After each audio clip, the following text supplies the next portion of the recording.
rabo ta ci rabo ya ci rabo ya ranta sai da shi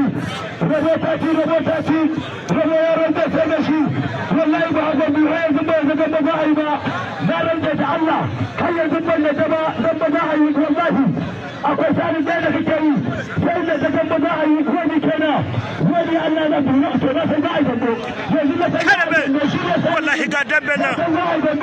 tsakanin Muhammad bin Sama'ila da shi da Mali Shagon garkuwa inda ka da hula na san za a yi aiki inda ka da hula na san za a yi aiki wani kenan wani Allah da inda ka da hula